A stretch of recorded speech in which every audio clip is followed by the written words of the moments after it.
So I want to measure my sleep. I want to track those things. But health for me is every day I must move. It doesn't matter if it's as simple as, 50 push-ups, 50 squats, and 50 sit-ups. I have to do something. I have to get a good night's sleep. I track it. Not every night's good. Sometimes things happen. Starting the day, very routine. Welcome to A Founder's Life, and I'm your host, Leo Gestetner. On this show, we dive into the real stories behind the highs and lows of entrepreneurship and how we pursue a more balanced and meaningful life along the way. This podcast is sponsored by Thankz, helping founders like us scale with reliable remote talent. Email founders@thankz.com, that's THANKZ.com, with the subject line A Founder's Life, and you'll get $1,000 off your first month. Now, I'm excited today to be joined by Dusty Holcomb. Dusty, would you like to introduce yourself? Yeah, Leo, it's delightful to be here today. I am a recovering leader. Maybe I should say it because I'm always learning. Leadership requires learning. I'm a person who's just been fascinated with how to lead myself.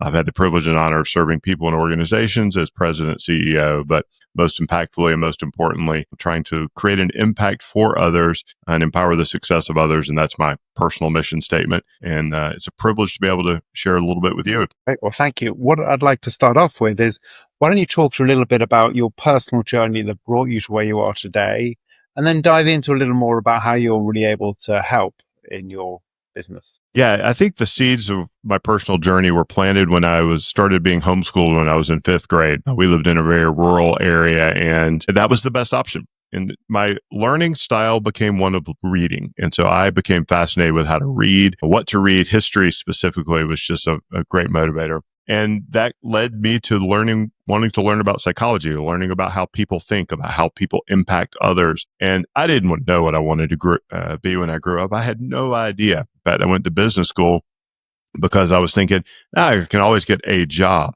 But I always had this inner voice, this whisper that says, you're supposed to help people. And when I got into B school, I found organizational behavior and organizational psychology, and I loved that. And then I had a great mentor who taught me what leadership really was. And so then I had the privilege for 28 years serving in corporate roles where I was, served in every role, operations, chief marketing officer, CEO, president, you name it, but always principally around serving others. Like my mission statement then, and as it is now, is to enable and empower the success of others. And then that was a seed planted with me from leadership of our job. And my first mentor was a retired colonel, and he taught me, your job is to ensure that your people are successful in completing the mission. You work for them. And when you do that and they will achieve the mission and the team will win. And so never lose sight of that. And that's one of those things that I've carried forward through my entire career as I self-taught myself all the way through high school. And then, had those journeys where people say, hey, you're not smart enough because you didn't go to this school, or you didn't go to a regular high school. You learn to overcome those things and take them as a little bit of motivation. And and so my journey to becoming an entrepreneur was, I always knew I would be. I always knew I wanted to be. I just didn't know how. And so I had to find out that little Venn diagram, what I'm best in the world at, what fills my cup and gives me passion, and then what can create economic viability. And so once I figured that out, that's what led me to start my firm about 1.5 years ago. Excellent. And what does family look like for you? Yeah, I have a wife, Tara. I have 3 amazing kids, a almost 17-year-old daughter who's 17 going on about 46. She's way too wise for her age, 14-year-old son, and an 8-year-old son. So, we've got elementary school, middle school, and high school all at the same time. And, our ideal state is doing something in the outdoors, something in a place of nature, getting out, having fun, playing card games, playing board games. I mean, our best memories from this past summer will be playing card games late in the night and talking smack to each other and just having fun being together. It is fun. Some of my favorite times with the kids, and my kids are a little bit older, they're 20 and 23 tomorrow. And some of my favorite times are in what I like to call the small moments. It's when there is no agenda. Late at night, for my son, it's in the gym together. My daughter might be going for a walk, but there's no agenda. There's nothing to talk about, which is for me, my favorite times. Yeah, I couldn't agree with you more. And I love what you just said, like in the gym with your son. Just a few weeks ago, my son and he's playing football. And so he asked if I could work out with him, and because he wanted to learn. And so we get in the gym together for an hour and a half. And, it was awesome for me. I'm just teaching, I'm showing him, things, and he's getting his tail kicked and loving it. We go through the whole day, and 2 hours working in the yard. I've taught him how to, grill and smoke on the grill. And he comes to the end of the day, and he's heading up to bed. I give him a hug, and he goes, "This is my 14-year-old.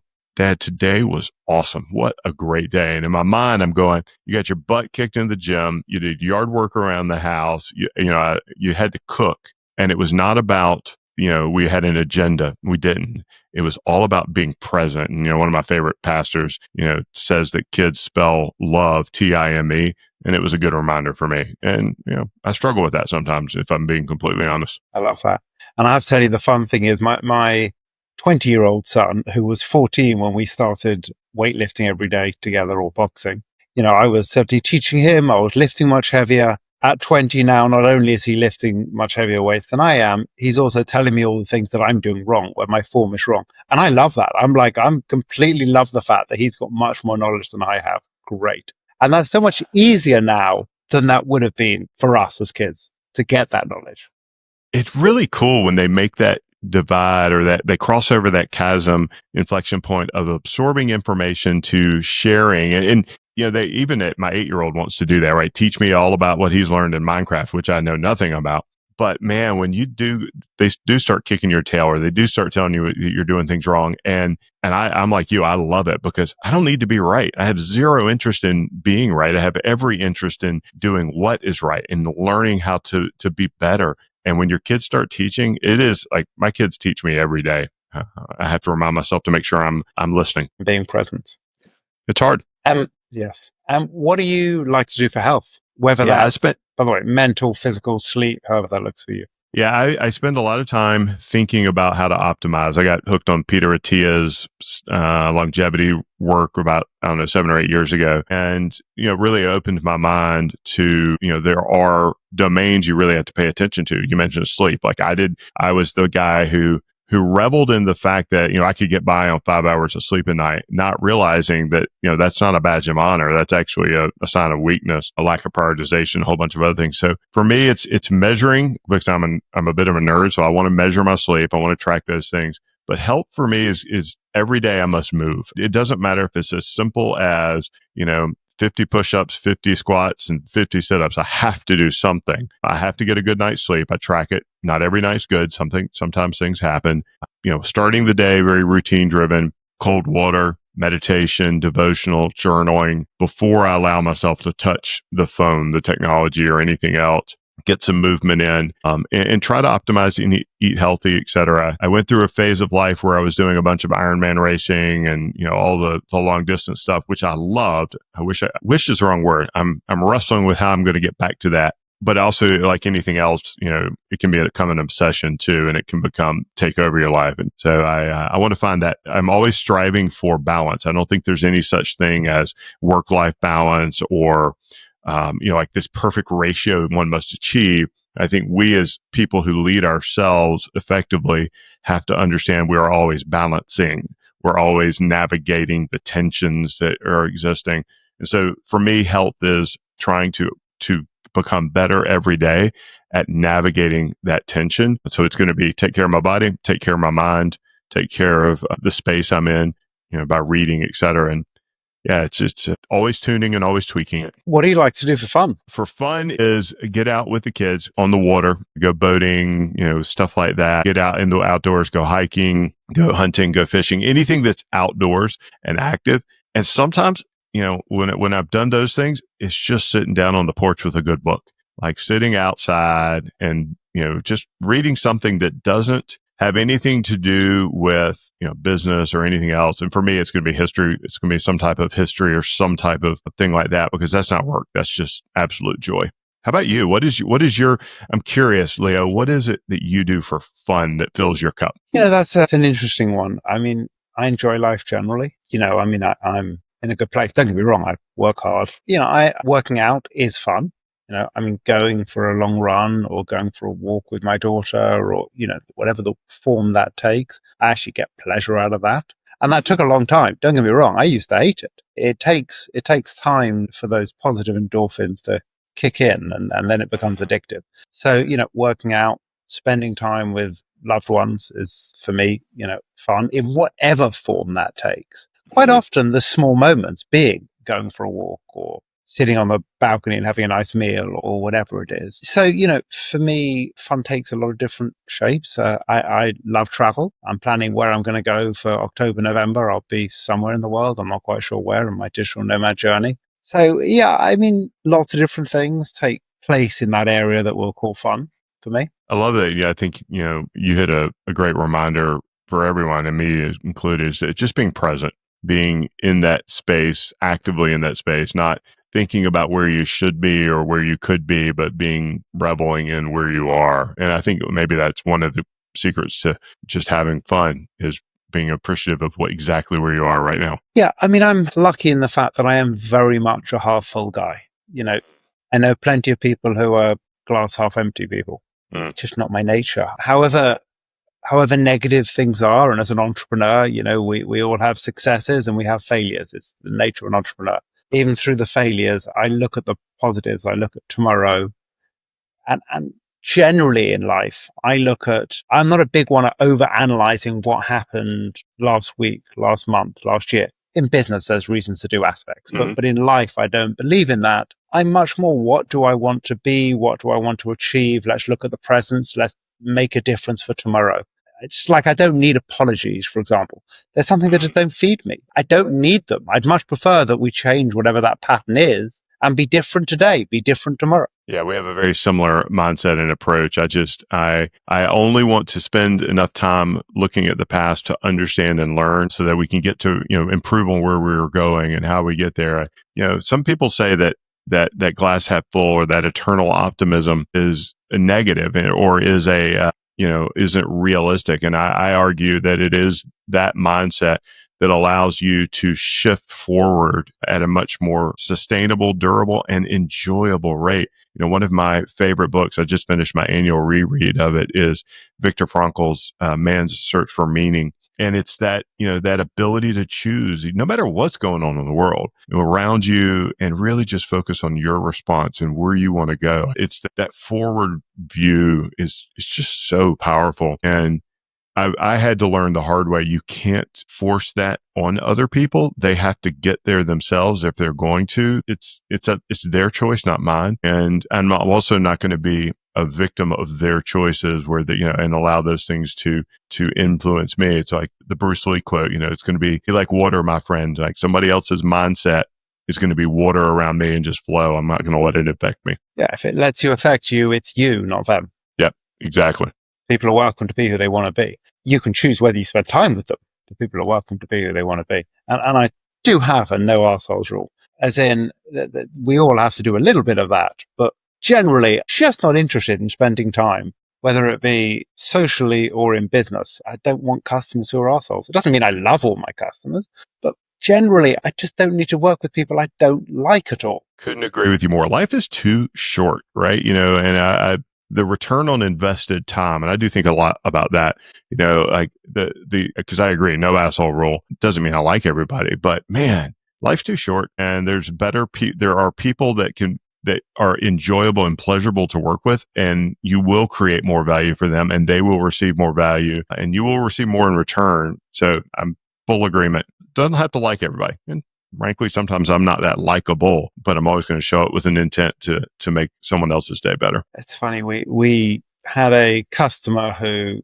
I'm happy to say is an ex-customer, who was not a nice person and actually ended up screwing us out of quite a lot of money. But it's a guy in his 60s. And I remember talking to my son about him sort of probably 6 months ago. And my son's like, how is someone in their 60s still an arsehole? I mean, honestly, we were discussing this and he's like, I get that someone in their 20s can be. At some point, don't you grow out of this? Like, how are you still in business? How are you? Great question. It really is. I don't know. I think some people, whether it's their background, their makeup, their mindsets, the teachings, whatever it is, I'm not going to try to root cause analysis others. They don't get to the place where they understand that it's not about you. And the person who is an asshole principally doesn't understand that statement. Yeah. And I think they also don't believe in doing the right thing, which 100%. is, again, down to what you said, which is they look after number one purely. But in the end, like, I'm a big believer in doing the right thing. That doesn't mean I 100% do the right thing all the time. But as a general rule, whatever circumstance it is, as long as it isn't a massive issue for me, I'll do the right thing. If it costs me a little bit more, it's just what goes around comes around. I just think in life, generally be a nice person. Be fair. I agree with you. And I will do the right thing even if someone else isn't, right? And I'm not going to own the fact that, they took advantage of me or they screwed me or whatever that is. That's them. Now I'm going to not let it happen again. I'm going to choose to disassociate, right? But I'm not going to own that resentment. Someone once told me, he said, holding on to anger and resentment is like taking poison and expecting the other person to die. And I'm just not going to hold on to it. I'm not going to choose to be around it either. That's their problem. It impacted me, but I'm now going to make a better choice. I do love that one though. I'll have to remember that quote because that's a good one. Yeah, it's been helpful for me. Moving on to my next question, which is around balance. Now, I should probably define what I mean by balance, because to me, balance is not perpetually in balance, because unless you're a Buddhist monk, you're probably not perpetually in balance. For me, balance is that overall balance. And that means that sometimes you're doing more one thing, sometimes more of the other. But what is that center line? What does that overall balance look like for you? Yeah, I would say, I appreciate you kind of unpacked how you think about it. I think of balance as this mindset of identifying what's most important and then being fully there. And then there's always tension, right? There's balance is a tension. Like there's wind, there's movement. There's if you're on, I think of this tightrope metaphor. And so there's all these variables that are going on that cause you to have to make dynamic shifts and focus on what's most important in the moment. The tightrope walker, if he doesn't focus on the line, the tightrope, he's going to fall. And so do I do it perfectly? Absolutely not. Do I mess up? Yes. And so I then try to install little things that pull me away from my attention, such as, and for example, if I'm going out on the boat with the kids, I just turn the phone off, right? So, we can download the music and play it through the speakers, but the phone doesn't have to be on. It can be put away in the caddy so it's not available. And being very intentional. For me, it's a lot about being intentional and struggling with it, right? One of the challenges that I wrestle with, and I'd be curious to get your thoughts on this, I really struggle with because I love what I do. And because it is both filling my cup and is providing economic value to myself and others, I will just go and forget that, hey, there are other things that are more important even than what I'm working on. And I, every once in a while, I'm very blessed that my bride will remind me that, hey, just because you're enjoying this and it's not work doesn't mean that it is the only thing that's important in your life. And I'll admit that I need compass point checks to make sure that I'm doing the right things. So for me, balance is about trying to be focused on the most important thing in that moment and not letting something else pull me away from it. That's a great one.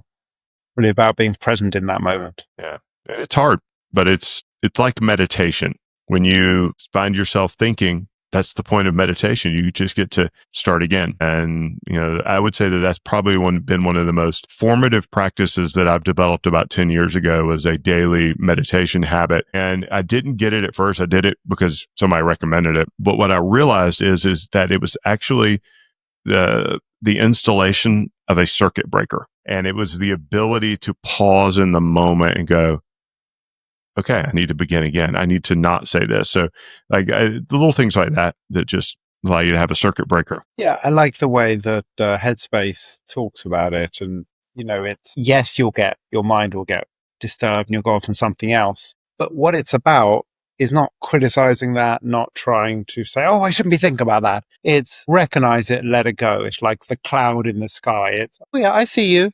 Okay, now you can go. And yeah, it takes learning that skill. I've also been meditating about 10 years. And what has been a pivotal moment for you in your life? There's a lot. I would say one of the most formative pivotal moments is when I met with a college guidance counselor, as I was homeschooled and in the States, had a general equivalency diploma. And, that meant that I self-taught everything I knew. Like we didn't have formalized curriculum. I read. So I was not the kid who could read a math textbook and just absorb it and do it. So when I came to standardized testing, math was not something that I scored well in. And so I had a college guidance counselor who looked at transcripts. I had the GED, and he goes, Dusty, not everybody is cut out for, college. You should consider trade school or perhaps being a tradesman. And I remember that moment walking out of there going, this person doesn't know me. They have no idea of the intellectual power or rigor that I have. And it was a huge motivator because it made me just realize I need to go expand my horizons of learning and really absorb new and different things. And it honestly gave me a little bit of a chip on my shoulder. Like, okay, I'm going to prove. So when I went back 4 years later, I met back and found him, took him my graduation diploma, summa cum laude, and said, thank you. Thank you for this motivation. And so that's been one of the pivotal moments, inflection points, having great mentors.